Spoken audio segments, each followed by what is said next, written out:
നേതാക്കളെ, നിലമ്പൂരിൽ ഏതാനും ദിവസങ്ങൾക്കകം പോളിംഗ് ബൂത്തുകളിലേക്ക് പോവുകയാണ്. നമുക്കറിയാം, കേരളം കാതോർത്തിരിക്കുന്ന ഒരു തെരഞ്ഞെടുപ്പാണ് നിലമ്പൂരിലെ ബൈ ഇലക്ഷൻ. കഴിഞ്ഞ 9 കൊല്ലക്കാലമായി കേരളം ഭരിച്ചു മുടിച്ച് ജനങ്ങളെ മുഴുവൻ വെറുപ്പിച്ച ഒരു സർക്കാർ കേരളം ഇരിക്കുന്നുണ്ട്.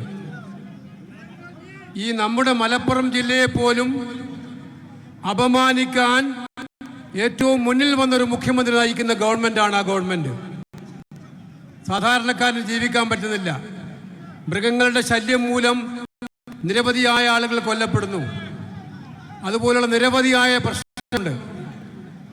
നമുക്കറിയാം, വീടില്ലാത്തവരുടെ എണ്ണം എടുത്താൽ അത് ലക്ഷക്കണക്കിനാണ്. സാധാരണക്കാരന്റെ പ്രശ്നങ്ങൾക്ക് പരിഹാരമില്ല. തിരിഞ്ഞു നോക്കാൻ ആളില്ല. മുതലാളിമാർക്ക് വേണ്ടി ഭരിക്കുന്ന ഒരു കമ്മ്യൂണിസ്റ്റ് ഗവൺമെന്റാക്കി പിണറായി ഗവൺമെന്റ് കേരള ഗവൺമെന്റിനെ മാറ്റി എന്നുള്ളതാണ് യാഥാർത്ഥ്യം. ഇവിടെയാണ് നിങ്ങളാണ് നമ്മുടെ പ്രിയപ്പെട്ട MP ശ്രീ പ്രിയങ്ക ഗാന്ധി ആര്യാടൻ ഷൗക്കത്തിന് വേണ്ടി പോയിരിക്കുന്നത്.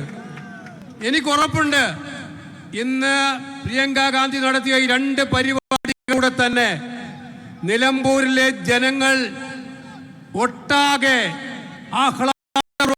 ഐക്യജനാധിപത്യ മുന്നണി സ്ഥാനാർത്ഥി ശ്രീ ആര്യാടൻ ഷൗക്കത്തിനെ മഹാഭൂരിപക്ഷത്തോടെ വിജയിപ്പിച്ചയക്കും എന്നുള്ളതിന് സംശയമില്ല. അതിലൂടെ ഇത് ആദ്യ തുടക്കമാണ്. നിലമ്പൂരിൽ ആര്യാടൻ വിജയിക്കും. 2026-ൽ ഐക്യജനാധിപത്യ മുന്നണി കേരളം ഭരിക്കും എന്നുള്ളതാണ് അവസ്ഥ. അതിനുള്ളൊരു കാലാവസ്ഥയാണ്.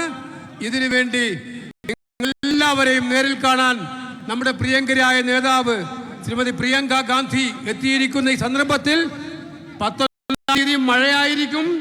മഴയായാലും കോരിച്ചൊരിയുന്ന മഴയായാലും നമ്മളെല്ലാം പോളിംഗ് ബൂത്തിലെത്തും എന്നുള്ള ഉറച്ച തീരുമാനത്തോടെ നിങ്ങൾ പോകണം എന്ന് മാത്രം അഭ്യർത്ഥിച്ചുകൊണ്ട് ആര്യാടൻ ഷൗക്കത്തിനെ കൈപ്പത്തി അടയാളത്തിൽ വോട്ട് വൻപിച്ച ഭൂരിപക്ഷത്തോടെ വിജയിപ്പിക്കണമെന്ന് പറഞ്ഞുകൊണ്ട് അവസാനിപ്പിക്കുന്നു.